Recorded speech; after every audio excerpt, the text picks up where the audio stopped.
Mateo Kapitulo 8. Milugsong si Jesus gikan sa bungtod ug misunod kaniya ang bagang panon sa katawhan. Unya miduol kaniya ang usa ka sanlahon ug miluhod sa iyang atubangan nga nag-ingon, Sir, kung gusto nimo, makahimo ka paghinlo kanako. Gihikap siya ni Jesus ug giingnan. Gusto ko, mamaayo ka. Ug diha-diha na ayo siya. Unya miingon si Jesus kaniya, Pamati, ayaw kinig isaba kang bisan kinsa. Adtua hinuon dayon ang pari, ug ipakita ang imong kaugalingon kaniya. Unya, paghalad sumala sa gisugo ni Moises, aron pagmatuod, nga naayo ka na. Sa pagsulod ni Jesus sa Capernaum, gitagbo siya sa usa ka kapitan sa kasundaluhang Romanhon nga nagpakiluoy. Sir, ang akong sulugoon atua sa akong balay naghigda. Dili makalihok og nagantos pag-ayo. Si Jesus miingon. Moadto ako, ug ayuhon ko siya. Ang opisyal mitubag. Ayaw lang pag-adto, sir, kay dili ako angay nga mopadayon kanimo sa akong balay. Isulti lang og mamaayo na ang akong sulugoon. Ako mismo ubos sa pagbuot sa labawng mga opisyal ug aduna ako'y mga sundalo nga ubos sa akong pagmando. Kun suguon nako ang usa kanila sa paglakaw, mulakaw siya. Ug kun tawgon nako ang usa, muduol siya. Ug kun suguon ko ang akong ulipon sa pagbuhat sa bisan unsa, mutuman siya. Natingala si Jesus sa iyang pagkabati niini ug miingon siya sa mga tao nga mikuyog kaniya. Sultihan ko kamo, nga bisan dinhi sa Israel, wala pa ako'y nakitang tao, nga dunay pagtuo, nga sama kadako niini. Hinumdumi kini, daghan ang mga but gikan sa sidlakan, ug sa kasadpan, ug makigsalo kang Abraham, kang Isaac, ug kang Jacob, didto sa gingharian sa langit. Apan sila nga mauuntay makaambit diha sa gingharian, itambog hinuon ngadto sa kangitngitan, diin maghilak sila, ug magkagot ang ilang ngipon. Ug miingon si Jesus sa opisyal. Pauli sa inyo, ug mahitabo ang imong gituohan. Ug ang sulugoon sa opisyal na ayo ni adtong taknaa. Unya, miadto si Jesus sa balay ni Pedro, ug didto nakita niya ang naghigdang ugangang babay ni Pedro nga gihilantan. Gihikap niya ang kamot sa masakiton o gihuwasan kini sa hilanat. Mibangon og misilbi kaniya. Sa pagsalop na sa adlaw, gidala sa mga tao ngadto kang Jesus ang daghang mga giyawaan.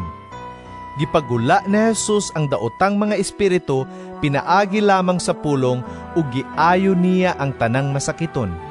Gihimo niya kini aron matuman ang giingon ni propeta Isaias. Siya gayod maoy nag-ayo sa atong mga balatian og mga sakit.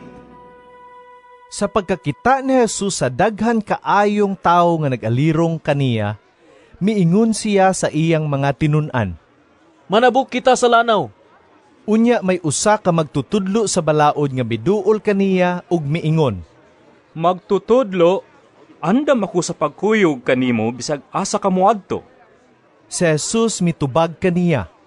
Ang mga milo may mga taguanan, ug ang mga langgam may mga salag. Apan ang anak sa tao, walay dapit nga kapahulayan.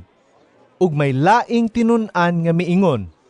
Ginoo, mupauli na ako aron paglubong sa akong amahan. Si Jesus mitubag. Sunod ka nako.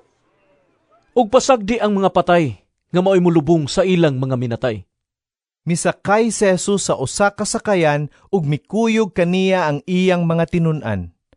Unya, mikalit paghuros ang usa ka kusog nga unos ug nasudlag tubig ang sakayan ug hapit kini malunod, apan natulog si Jesus. Miduol kaniya ang mga tinun-an ug gipukaw siya. Ginoo! Tabang! Malunod na ta! Si Jesus mitubag. Nganong nangahadlok man mo kaayo? Pagkagamay sa inyong pagsalig. Unya mibangon siya ug gibadlong niya ang hangin ug ang mga balod ug mibanos ang kalinaw. Natingala ang tanan ug miingon sila. Unsa ba gyud di ay kining tawhana nga bisan ang hangin ug ang mga balod mupatuman kaniya? Unya miabot si Jesus sa yuta sa Gadara, didto sa tabuk sa lanaw, ug gitagbo siyag duha ka tawo nga nanggula gikan sa mga langob nga gihimong lubnganan. Giyawaan kining mga tawhana ug bangis kaayo, busa walay nangahas pag-agi ni adtong dalana. Ug misinggit sila. Sa Dios, unsa may imong tuyo kanamo? Bianhi ka daron pagsakit kanamo bisag dili pa panahon. Dili layo didto, may usa ka panon sa mga baboy nga nanibsib. Mihangyo ang mga yawa kang Jesus. Kung mabugot mo kami, kusula kami ang panon sa mga baboy. Sige, panulog ka mo. Miingon si Jesus, ug mipahawa ang mga yawa ug nanulod sa mga baboy. Unya ang tibuok panon sa baboy na naglumba paingon sa pangpang ug nangambak sa lanaw ug nangalumos. Ang mga nagatiman sa mga baboy nanagan ngadto sa lungsod aron pagsugilon sa tanang nahitabo, ingon man sa gidangatan sa mga giyawaan. Tungod niini, nanggawas ang tanang tawo ni adtong lungsura aron pagsugat kang Jesus ug sa ilang pagkakita kaniya, nangaliyupo sila nga mubiya siya sa ilang dapit.